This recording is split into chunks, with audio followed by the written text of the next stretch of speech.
할렐루야. 사랑하는 동인가족 여러분, 무더운 여름 날씨에 잘 지내고 계십니까? 우리 건강관리, 마음관리, 신앙관리 잘 하셔서 또 만족하고 당당하게 사시기를 축복합니다. 이번 주 요절은 고린도후서 8장 9절 말씀입니다. 고린도후서 8장 9절 함께 암송하시겠습니다. 시작. 우리 주 예수 그리스도의 은혜를 너희가 알거니와 부요하신 이로써 너희를 위하여 가난하게 되심은 그의 가난함으로 말미암아 너희를 부요하게 하려 하심이라. 고린도후서 8장 9절 말씀. 아멘. 예루살렘 교회가 가뭄으로 인해서 어려움을 겪었습니다. 그때 이제 1차, 2차 전도 여행을 통해서 교회를 개척했던 그 사도 바울이 이방에 세워진 교회와 예루살렘 모 교회가 하나다, 형제다, 이런 것들에 대한 인식을 심어주기 위해서 이방 교회, 자신이 개척한 이방 교회에게 예루살렘 교회를 위한 구제 헌금, 이웃사랑 헌금을 이제 부탁을 했습니다. 그리고 그것을 3차 전도 여행 때 쭉 순회하면서 그 헌금을 다 걷어가지고 예루살렘 교회에 이제 이렇게 전달을 했습니다. 그 아름다운 모습이죠. 이방 교회에 헌금을 제안하고 미리 준비하라고 부탁했었는데, 고린도 교회와 관계된 오늘 요절은 그런 내용입니다. 고린도 교회에도 부탁을 하고 헌금을 받으러 가기 전에 편지를 보내 헌금의 의미를 설명했습니다. 이 구제 헌금의 의미를 설명하는데 고린도후서 8장 13절에 보면 그런 것입니다. 이는 다른 사람들을 평안하게 하고 너희를 곤고하게 하려는 것이 아니라 균등하게 하려는 것이다. 그러니까 헌금을 내는 사람 입장에서는 손해본다고 생각하고 다른 사람에게만 이익을 준다고 생각하기 때문에 인색해지는 것이고 즐겁게 자발적으로 하지 못하는 것입니다. 그래서 그 마음을 알기 때문에 너희가 손해가 아니다. 나중에 입장이 뒤바뀔 수도 있다. 그때는 또 예루살렘 교회에서 너희들을 또 도와주지 않냐. 이건 서로 균등하게 하는 것이지 이것은 누구 손해보고 이익 보는 것이 아니다. 그래서 그런 마음들, 손해본다는 그런 마음 때문에 인색해지는 그런 것들을 또 잘 이렇게 다독여 주었습니다. 근데 오늘 말씀에서는 좀 다른 면으로 소개를 하고 있죠. 예수님께서 하늘 보좌를 버리셨습니다.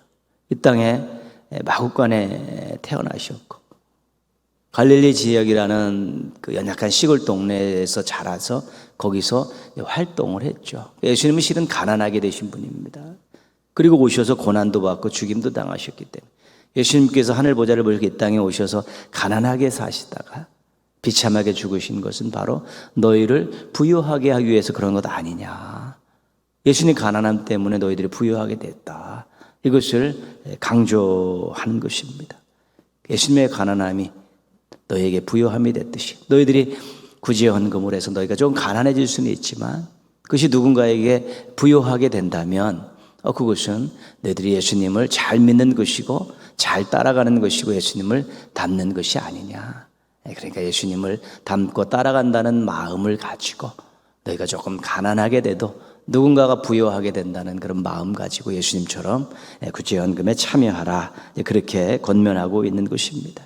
우리들도 언제까지는 우리들이 이렇게 어렵게만 살지도 않고 또 잘만 살고 그렇지도 않습니다. 이것은 굴곡이 있는 것인데 우리가 여유가 있으면 누군가를 돕고 또 우리가 부족하면 누군가에게 도움을 받고 살아가는 것이 바로 가족이고 형제고요.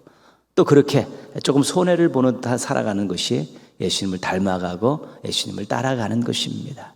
모쪼록 예수님의 가난함의 대심이 우리에게 부요함이 된 것처럼 우리들의 작은 베품과 나눔, 이 가난하게 됨이 누군가에게는 또 부요함이 되고 하나님께는 기쁨이 된다는 이 귀한 생각을 잊지 말고 나누며 섬기는 삶에 더욱더 힘을 쏟고 사시는 성도들 되시기를 바랍니다.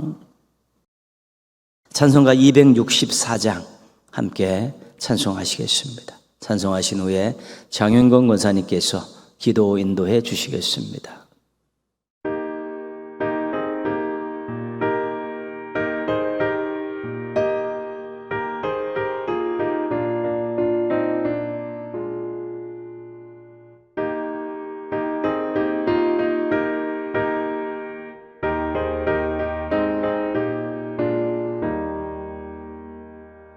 정결하게 하는 셈이 나의 앞에 있도다.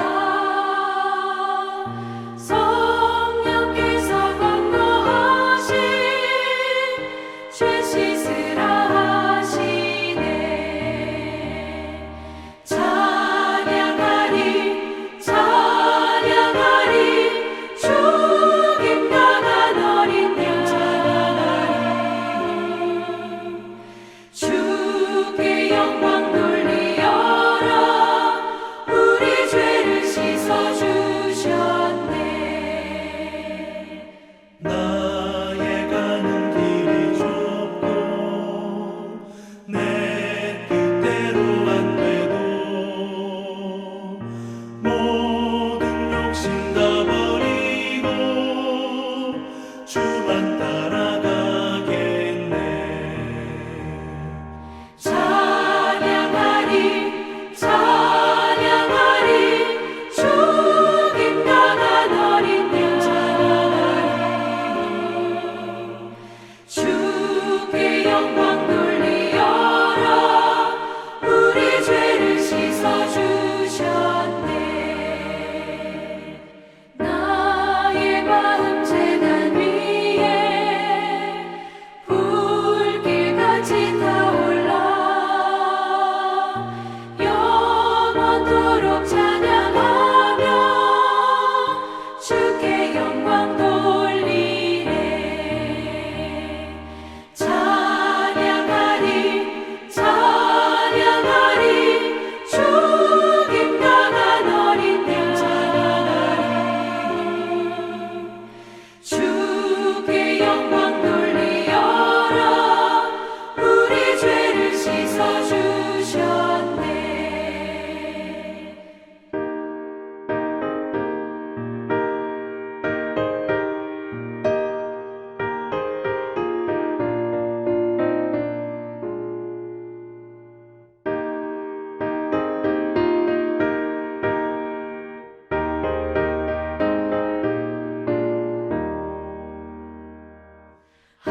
한량없는 주의 은혜 나를 영접하셨네. 내가 지은 모든 죄와 허물 용서하셨네. 찬양하리 찬양하리 죽임 당한 어린 양 주께 영광 돌리어라. 우리 죄를 씻어주셨네. 성부 하나님께 영광 성자 예수께 영광 성령님께 또한 영광 모두 돌려드리세. 찬양하리 찬양하리 죽임 당한 어린 양 주께 영광 돌리어라. 우리 죄를 씻어주셨네.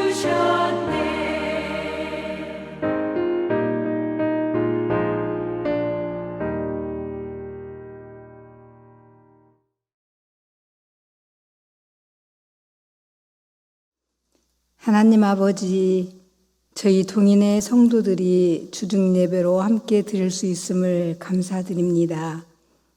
저희가 드리는 이 예배가 하나님을 사모하는 한 마음으로 주님께서 기뻐 받으시는 온전한 예배 되기 원하오니 저희의 마음을 간섭하여 주시옵소서. 하나님 아버지, 무더운 날씨와 여러 자연재해로부터 하루하루를 보살펴 주시고 새날을 매일매일로 허락하시어 주님께서 만드신 아름다운 자연 환경을 볼 수 있고 살아 호흡하며 주님 솜씨에 감격으로 반응할 수 있도록 은혜 주시니 무한 감사드립니다.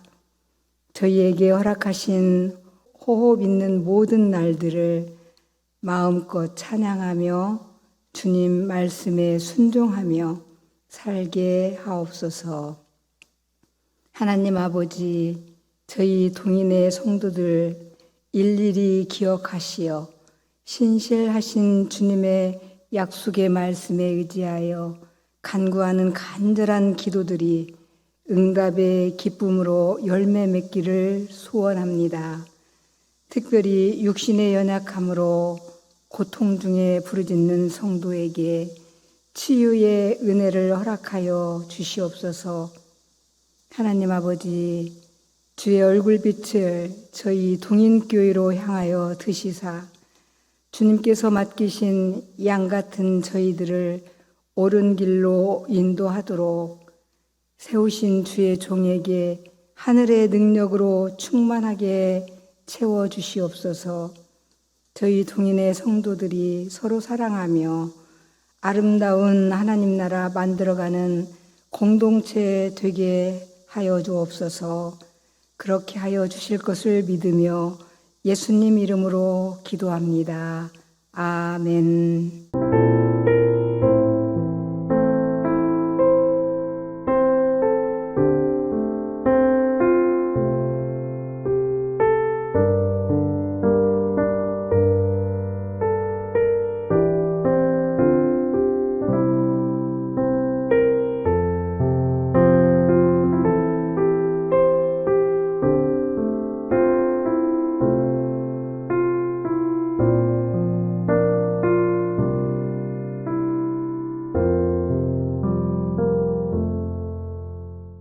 오늘 주신 하나님 말씀은 마태복음 5장 27절에서 30절까지 말씀입니다. 마태복음 5장 27절부터 30절 우리 한번 같이 읽겠습니다. 또 간음하지 말라 하였다는 것을 너희가 들었으나 나는 너희에게 이르노니 음욕을 품고 여자를 보는 자마다 마음에 이미 간음하였느니라. 만일 내 오른 눈이 너로 실족하게 하거든 빼어내버리라. 내 백체 중 하나가 없어지고 온몸이 지옥에 던져지지 않는 것이 유익하며 또한 만일 내 오른손이 너로 실족하게 하거든 찍어내버리라. 내 백체 중 하나가 없어지고 온몸이 지옥에 던져지지 않는 것이 유익하니라. 아멘. 이 시간 2024년 11월 3일 날 올려드렸던 할렐루야 찬양대의 찬양으로 하나님께 영광 돌리시겠습니다.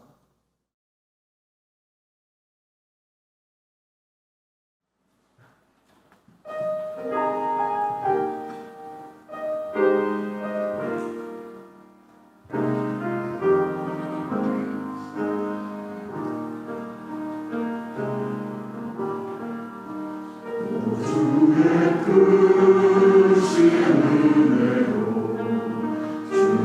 은혜로 우리 모두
아멘. 우리가 작년 1월부터 웨스트민스터 소요리 문답을 공부하고 있습니다. 이것은 교리입니다. 성경을 기반으로 해서 교리를 묶어놓은 교과서이고 또 훈련시키는 그런 좋은 교재이기도 합니다. 웨스트민스터 소요리 문답은 107문답으로 되어 있습니다. 107개의 문답으로 구성되어 있는데 1에서 3문답까지는 일종의 중요한 목적과 서론에 관계된 것이죠. 사람의 제일 되는 목적은 무엇인가?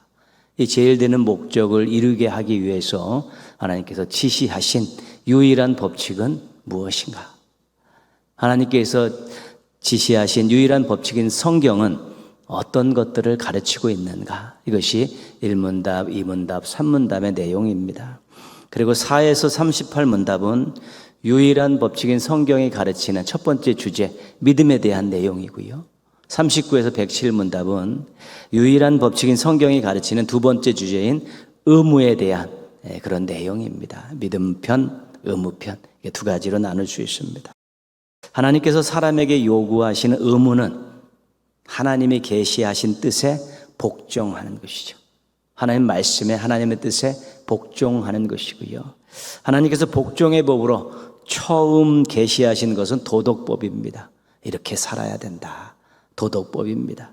도덕법이 요약되어 담겨 있는 것이 바로 십계명입니다. 그래서 의무에 대해서 중요한 것은 십계명입니다. 다른 내용도 뒤에 있지만 의무에 있어서 가장 중요한 내용은 십계명입니다. 하나님의 뜻이, 계시된 뜻이 담겨 있기 때문에 그렇습니다. 그래서 우리가 십계명을 공부하고 있습니다. 42문답에서 81문답까지 십계명에 대한 내용입니다. 아주 방대하죠. 10가지 계명이 있고 거기에 대해서 세부적인 설명을 하기 때문에 그렇습니다. 앞에 배운 거 잠깐 복습하면요. 42문답 보시 십계명의 요지는 무엇입니까? 십계명의 요지는 우리의 온 마음과 온 영혼과 온 힘과 온 뜻을 다하여 주 우리 하나님을 사랑하고 또 이웃을 우리 자신처럼 사랑하는 것입니다. 십계명은 크게 하나님 사랑과 이웃 사랑으로 요약된다는 것입니다. 1에서 4계명까지는 하나님을 사랑하라는 명령이고 5에서 10계명은 이웃을 사랑하라는 명령입니다. 우리 43문답을 보겠습니다. 십계명의 머릿말은 어떤 것입니까? 십계명의 머릿말은 이러합니다. 나는 너를 애굽 땅 종되었던 집에서 인도하여 낸 내 하나님 여호와니라. 십계명의 머릿말은 십계명을 주신 하나님이 어떤 분인지를 하나님 스스로 소개하신 내용입니다. 구원의 하나님이라는 것입니다. 너희를 구원한 나 여호와 하나님이 너희에게 명령하는 계명이다. 그러니 순종하라. 이런 뜻이 담겨 있습니다. 대제국 바로를 꺾으신 절대 주권을 소유하신 우리 전지전능하신 하나님의 명령입니다. 그 권위와 말씀 앞에 우리는 순종해야 되는 것입니다. 사랑으로 은혜를 베풀어서 구원해 주신 하나님의 명령입니다.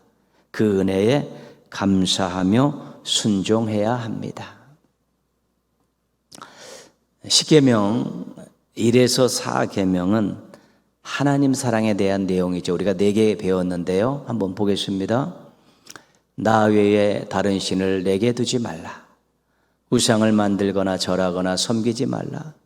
하나님의 이름을 망령되게 부르지 말라. 안식일을 기억하여 거룩하게 지키라. 하나님의 유일하심을 인정하는 것이 정말 하나님을 사랑하는 것입니다. 하나님만 섬기며 하나님께만 영광 돌리는 것이 진실로 하나님을 사랑하는 것이고, 하나님의 이름을 모독하고 남용하지 않고 존경심을 가지고 거룩히 사용하는 것이 하나님을 진짜로 사랑하는 것이고요. 하나님의 나를 하나님 뜻대로 거룩하게 지키는 것이 하나님을 사랑하는 것입니다. 하나님 사랑의 내용들을 잘 보시면 우리가 어떻게 또 예배를 드리고 어떻게 주의를 지키고 또 어떻게 살아가야 되는가에 대한 내용들이 우리에게 밝히 보여주고 있습니다.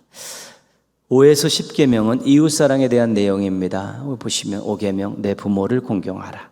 6계명 살인하지 말라. 7계명 간음하지 말라. 8계명 도둑질하지 말라. 9계명 내 이웃에 대하여 거짓 증거하지 말라. 10계명 내 이웃의 소유를 탐내지 말라. 우리가 지금 공부하고 있지 않습니까? 그리고 5계명 내 부모를 공경하라는 자식의 도리를 잘 하라는 것입니다. 아랫사람의 도리를 잘 하라는 것입니다. 권위에 대한, 부모님의 권위에 대한, 또 그 사랑에 대한 그런 반응을 공경으로 표현하는 것이죠. 조금 더 확대하면 부모를 넘어서 우리 윗사람들에게 대해서도 우리가 이렇게 공경하는 태도를 갖는 것, 하나님이 원하시는 것입니다. 여기에 하나님께서 복을 약속하신 것은 그만큼 중요하기 때문에, 꼭 지키며 살기를 원하시기 때문에 동기부여 차원에서 복을 약속하신 것입니다. 우리 지난 시간에 배운 제6계명 살인하지 말라, 이것은 생명의 존귀함을 강조한 것입니다. 자기의 생명뿐만 아니라 다른 사람의 생명에 절대로 위해를 가하지 말라는 것입니다. 생명은 하나님이 주신 것이고요, 존귀하기 때문에 사람들이 함부로 위해를 가하는 일이 없어야 되는 것이죠. 예수님께서는 사람의 존재와 인격을 무시하고 조롱하는 일들도 살인에 준하는 심판을 받게 된다고 말씀하시면서 정말 사람을 함부로 대하고 무시하고 모멸감 주고 멸시하는 그런 일들 하지 말라. 그것도 일종의 살인이다. 그래가지고 우리에게 그 살인이라는 이 범위를 단지 생명을 끊는 것뿐만 아니라 인격을 모독하는 것들, 사람들을 무시하고 모멸하는 것까지도 다 포함시켰죠. 그만큼 사람이 존귀하다는 것입니다. 중요하게 존중받아야 될 생명이라는 것입니다. 10계명은 의무입니다. 우리가 의무라고 좀 배우고 있지 않습니까? 그런데 구원받고 은혜받고 사랑받은 자들이 해야 될 의무입니다.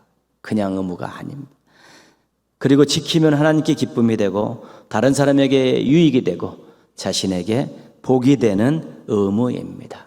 그래서 우리가 의무라는 단어를 쓰고 있지만 실은 의무가 아니라 선물이라는 단어를 쓰는 게 훨씬 더 좋습니다. 우리가 10계명을 선물로 여기고 감사하면서 즐겁게 순종할 수 있으면 멋진 인생 사는 것입니다. 하나님 기뻐하시는 인생 사는 것이고 사람들과 행복을 나누며 살아갈 수 있게 되는 것입니다. 우리 10계명을 배우면서 무거운 짐으로, 의무로 그렇게 딱딱하게 받아들이지 말고 선물로 잘 받아들이셔서 자발적으로 즐겁게 순종하며 살아가는 행복한 성도들 되시기를 바랍니다. 오늘 70문답을 보겠습니다. 일곱째 계명은 무엇입니까? 일곱째 계명은 간음하지 말라 하는 것입니다. 그렇죠? 우리가 여기서 간음이라고 이야기할 때요, 뭘 먼저 생각해야 되냐면 배우자가 있는 사람과의 부적절한 성관계를 말하는 것입니다. 배우자가 있는 사람, 유부녀, 유부남과의 그런 부적절한 성관계를 말하는 것이라는 거 이해했으면 좋겠습니다. 이 부분에 대한 하나님의 말씀은 아주 엄중합니다.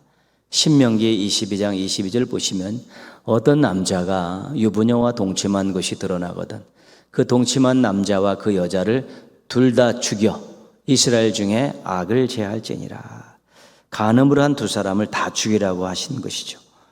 배우자에 대한 정절을 지키지 못했기 때문입니다. 가정을 파탄시키는 일이기 때문입니다.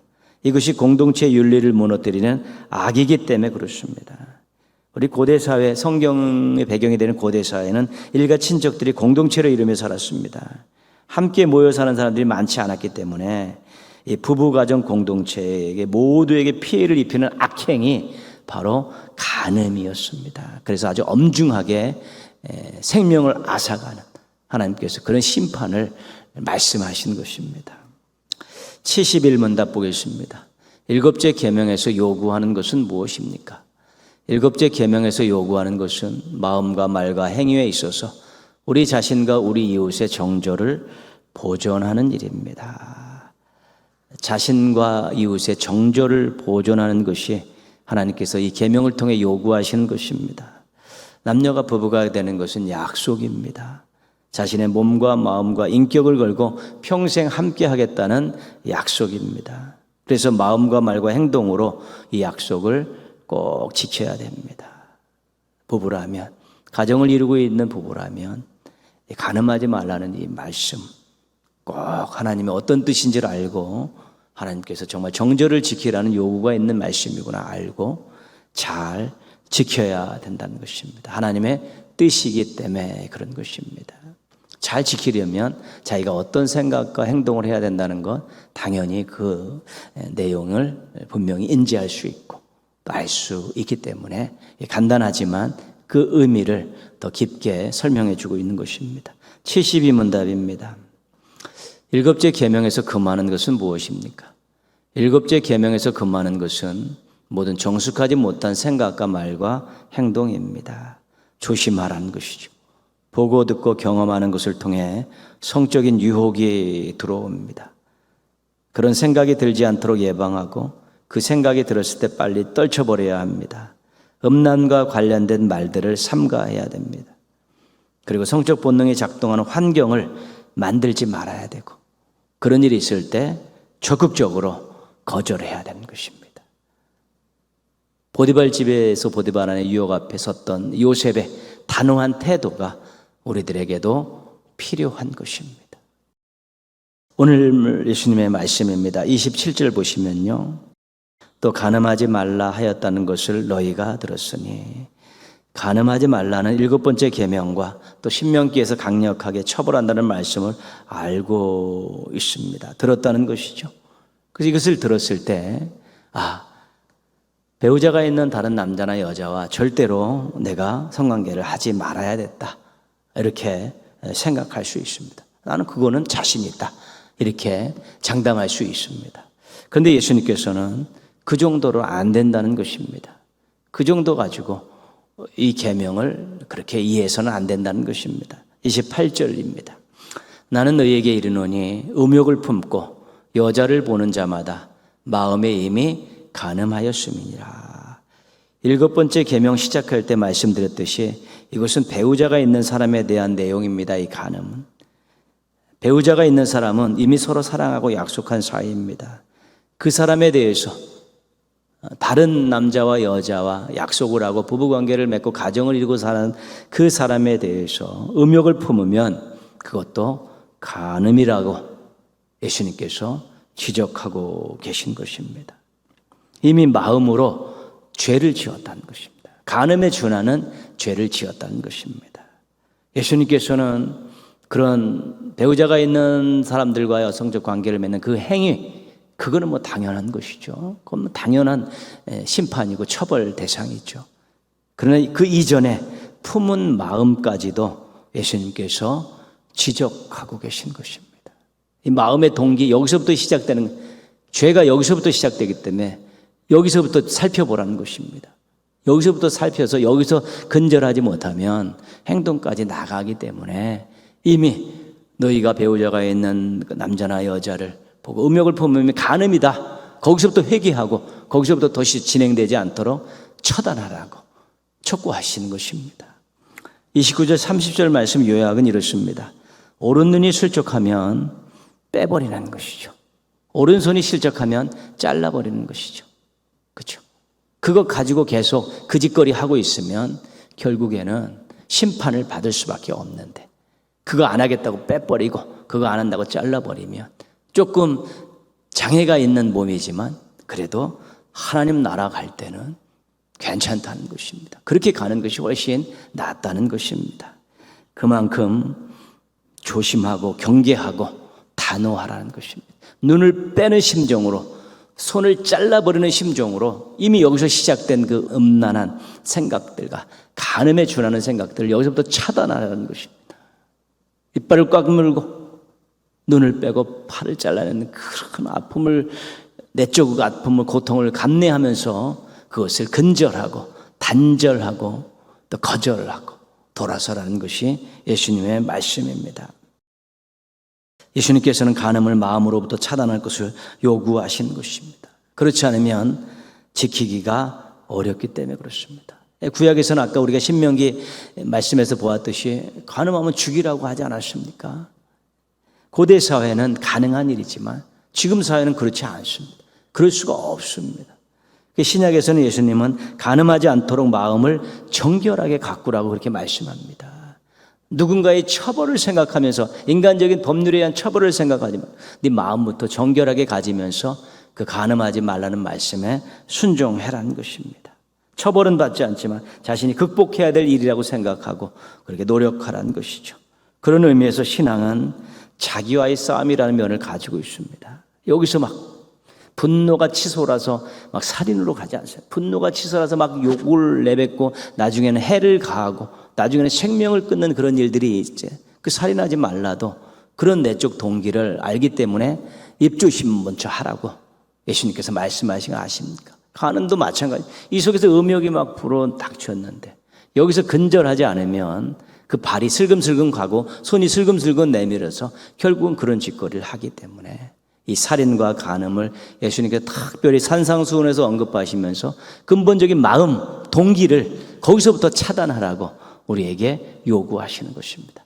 여기서 지면 행동에서도 질 수 있기 때문에 여기서 승리해야 행동에서 승리할 수 있기 때문에 그렇게 간곡하게 부탁드리며 자기와의 싸움에서 승리할 수 있게 해달라고 또 기도하면서 노력하면 우리들도 마음에서부터 승리할 수 있는 분노를 참아내고 또 음욕을 이겨내는 승리자의 모습으로 살아갈 수 있게 되는 것입니다. 우리나라에 간통죄가 있었습니다. 이 간통은 기혼자가 자기의 배우자가 아닌 사람과 성관계를 가지는 것을 간통이라고 이야기했죠. 성경적 용어로는 간음입니다. 우리나라는 1905년 이 간통죄가 시행이 됐습니다. 이 간통죄가 있을 때는 형법으로는 2년 이하의 징역, 민법으로는 이혼, 사유가 됐습니다. 그렇죠. 어떤 법적으로 그것이 형법과 민법으로 이것을 구성을 해놨었죠. 우리나라가 옛날에 참 보수적인 그런 시대 아니었습니까? 근데 이것은 적절한 것이었죠. 그 부부관계가 깨지고 또 다른 사람들과의 또 그런 어떤 성적인 그 난잡한 관계들 이런 것들을 법으로 다스려놓은 것입니다. 2년 이하의 징역을 살게 또 이혼 사유가 되게 하게 만들었죠. 그런데 2015년 헌법재판소 유연법률 심판을 통해 이것이 폐지가 되었습니다. 2015년 폐지가 됐죠. 우리나라에 간통죄에 더 이상 성립하지 않습니다. 뭐 민법상으로 약간의 그런 것은 있을 수 있지만 그렇지 않습니다. 성적 자기 결정권을 존중하자는 것이죠. 자기가 어떤 상대와 성관계를 맺는 그 결정권을 뺏을 수 없다는 건 자기만의 권리라고 이야기한 것이죠. 이 성적 자기 결정권이 오늘날의 큰 문제가 됩니다. 문란하게 하는 것이죠. 인간이 그렇게 정확하고 똑똑하고 분명하고 그렇지 않습니다. 이런 성적인 유혹이 있을 때는 정말 전부 짐승과 같아 그렇게 변화되는 그런 연약함과 악한 속성을 가지고 있어서 법으로 제재했어도 그런 일이 굉장히 많이 일어났습니다. 그런데 법을 풀어버렸는데 이거 어떻게 했습니까? 개인의 사생활에 국가가 개입할 수 없다는 이유도 있습니다. 개인의 일인데 왜 국가가 거기에 관여를 하느냐, 그렇게 된 것이죠. 간통 간음에 대한 인식들이 많이 자유로워지는 계기가 되었죠. 그래서 우리가 접하는 어떤 그런 드라마나 영화나 뭐 소설 이런 데에서 이 불륜이라는 이 주제가 거의 빠지지 않습니다. 거의 그렇습니다.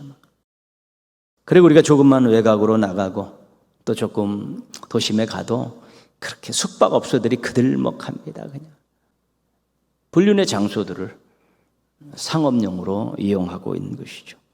그래서 이 시대가 불륜을 조장하고 인정하는 그런 분위기가 됐습니다. 성적인 자유가 이제 시작됐는데 우리나라는 이 간통죄 폐지로 인해서 더욱더 그런 일들이 일어났습니다.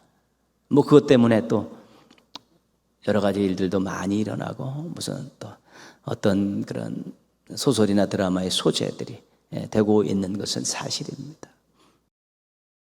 한국교회가 이 부분에 대해서 경각심을 가지고 노력해야 되는 것이죠. 이 문화라는 것, 이 불륜을 조장하는 사업 이런 것들도 우리가 많이 지적하고 이런 것들을 또 법으로 이렇게 제재할 수 있는 그런 쪽에 우리가 기도하고 또 노력하고 그런 또 일꾼들을 우리가 또 세워나갈 수 있어야 되는 것입니다. 성도들은 마음을 정결하게 다스려야 됩니다. 간음하지 말라고 7계명에 말씀하셨으니까 절대로 한눈 팔지 말자. 음란한 생각들 하지 말고 우리가 정말 하나님께서 짝 지어주신 이 짝과 평생 해로하며 살겠다고, 믿음 안에 살겠다고 다짐하고 또 다짐하며 한눈 파는 자신을 자꾸 채찍질을 해야 되는 것이고요. 자녀들에게 몸과 성에 대한 교육을 잘 시켜야 되는 것이죠.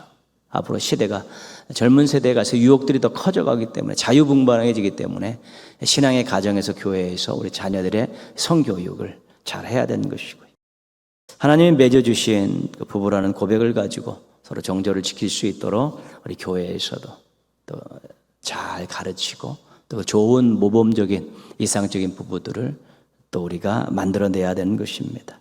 사회적 국가적으로 이런 반성경적인 이런 문화가 활성화되지 못하도록 우리가 또한 활동해야 되고 그런 일을 하는 사람들을 돕고 우리가 기도해주고 우리도 또한 어떤 그러한 권한이 있을 때 그런 것들을 제지하는 쪽에 힘을 실을 수 있어야 되는 것입니다.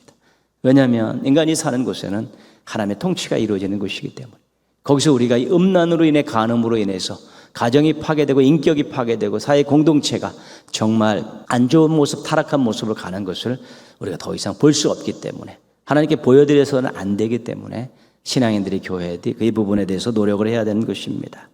우리 간음에 대한 경각심을 가지고 자신의 몸을 정결하게 하고 부부 사이의 신의를 잘 지키고 또 가정의 화목을 도모하며 사회의 건전함을 위해서 노력하는 그런 성도들이 되어야 되는 것입니다. 정결한 마음과 거룩한 행동을 하는 성도들이 많아지고 성도들을 통해 가정들이 건전해지고 또 사회가 밝아지는 아름다운 일들이 우리 자신으로부터, 우리 가정으로부터, 우리 교회로부터 시작되기를 주님의 이름으로 축원합니다. 기도하겠습니다. 간음하지 말라는 명령을 가슴에 새기고 정결한 삶을 살게 해달라고 또 가정을 지키고 사회를 건전하게 만드는 일들에 교회와 성도들이 함께 노력하며 살게 해달라고 또 이렇게 기도하시면서요. 특별히 또 자신의 가족들, 가정들 먼저 잘 지킬 수 있게 해달라고요. 우리 사회의 자극적이고 퇴폐적이고 향락적인 문화가 사라지게 해달라고요. 건전한 문화, 바른 기독교 문화가 정착되어서 성문화가 퇴출되고 정말 사랑의 문화가 또 생겨나고 또 정착될 수 있게 해달라고 우리 한번 같이 기도하겠습니다.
하나님 아버지, 무더운 날씨 가운데서 저희들의 마음과 믿음을 지켜주시고 건강을 챙겨주셔서 또 시간과 장소를 정해서 하나님 앞에 예배드리게 해주셔서 감사를 드립니다. 늘 하나님을 사랑하는 마음이 저희에게 식어지지 않게 하시고 하나님의 은혜와 말씀을 사모하는 마음들이 샘솟듯이 솟아나게 하여 주셔서 하나님 앞에 와서 은혜 받게 하시고 만족함을 얻게 하시고 행복한 삶의 아름다운 깨달음들을 얻을 수 있도록 도와주시옵소서. 또 그렇게 살아갈 수 있는 지혜와 사랑과 능력을 공급받아서 아름다운 삶을 살아가는 주인공들 되게 하여 주옵시고 주변에 있는 사람들을 행복하게 하는 멋진 인생들 살아내게 하여 주시옵소서. 가늠하지 말라는 명령을 오늘 가슴에 새깁니다. 이 시대가 정말로 성적으로 타락하고 문란한 그런 시대인데 하나님 아버지 저희들의 마음을 정결하게 잘 지켜서 마음과 생각에서부터 거룩함을 유지하게 하시고 그런 행동들을 절대로 하지 않는 그런 단호하고 또 엄한 모습으로 자신을 채찍질할 수 있도록 도와주시옵소서.